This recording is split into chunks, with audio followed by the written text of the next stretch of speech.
Into our town, the hangman came, smelling of gold and blood and flame. And he paced our bricks with a diffident air and built his frame on the courthouse square. The scaffold stood by the courthouse side, only as wide as the door was wide. A frame as tall or little more than the capping sill of the courthouse door.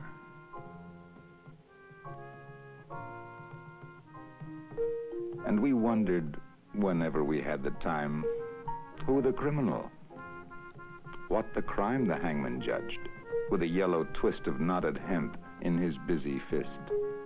And innocent though we were, with dread we passed those eyes of buckshot lead.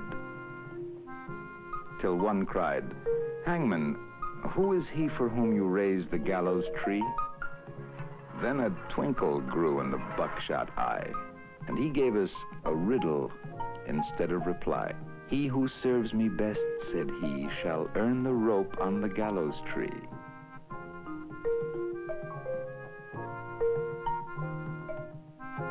And he stepped down and laid his hand on a man who came from another land.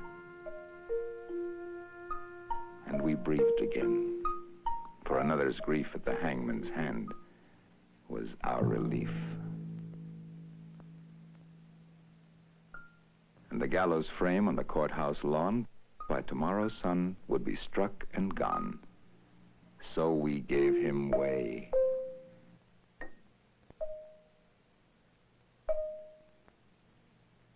And no one spoke out of respect for his hangman's cloak. The next day's sun looked mildly down on roof and street in our quiet town. And stark and black in the morning air, the gallows tree on the courthouse square. And the hangman stood at his usual stand with a yellow hemp in his busy hand, with his buckshot eye and his jaw like a pike, and his air so knowing and businesslike. And we cried, "Hangman, have you not done yesterday with the alien one?" Then we fell silent and stood amazed. Oh, not for him was the gallows raised. He laughed a laugh as he looked at us. "Did you think I'd gone to all this fuss to hang one man? That's the thing I do to stretch the rope when the rope is new."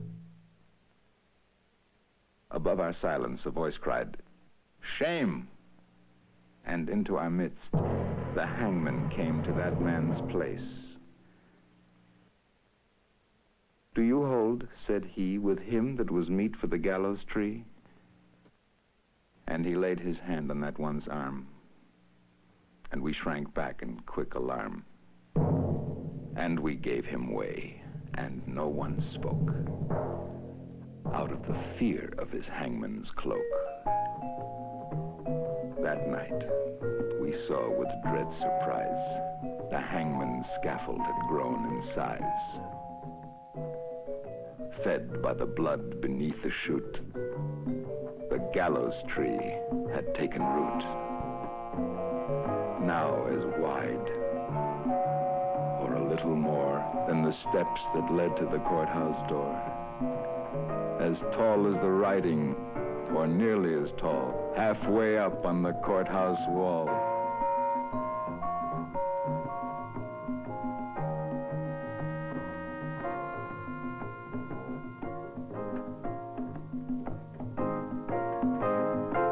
The third he took, we had all heard tell, was a usurer and infidel. "What," said the hangman, "have you to do with the gallows bound?" And he a Jew. And we cried out, "Is this one he who has served you well and faithfully?" The hangman smiled. "It's a clever scheme to try the strength of the gallows beam." The fourth man's dark, accusing song had scratched our comfort hard and long. And "What concern," he gave us back, "have you for the doomed and black, the fifth, the sixth?"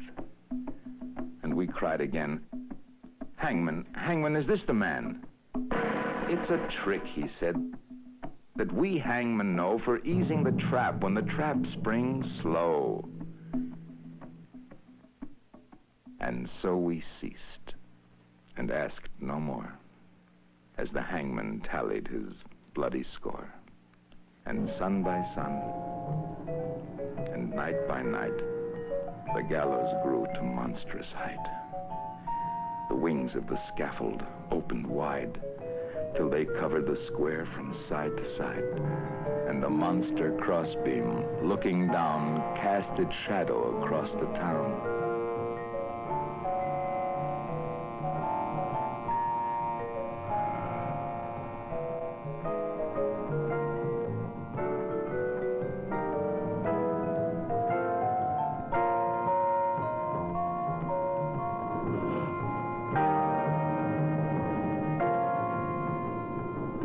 Then, through the town, the hangman came and called in the empty streets my name. And I looked at the gallows soaring tall and thought, there's no one left at all for hanging. And so he calls to me to help pull down the gallows tree. And I went out with right good hope to the hangman's tree and the hangman's rope.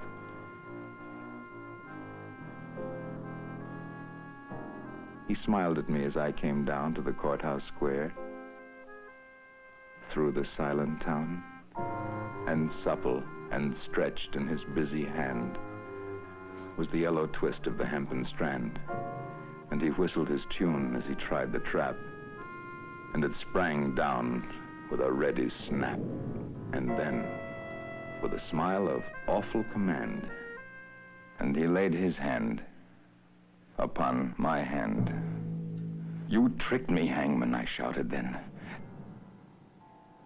"That your scaffold was built for other men, and I no henchman of yours," I cried. "You lied to me, hangman, foully lied."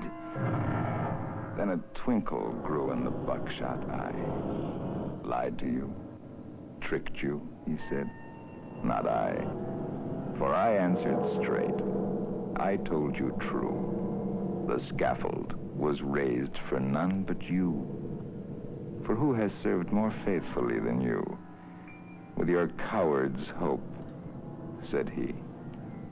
"And where are the others that might have stood side by your side in the common good?" "Dead," I answered, and amiably, "Murdered," the hangman corrected me. First the alien, then the Jew. I did no more than you let me do. Beneath the beam that blocked the sky, none had stood so alone as I. And the hangman strapped me, and no voice there cried, "Stay," for me in the empty square.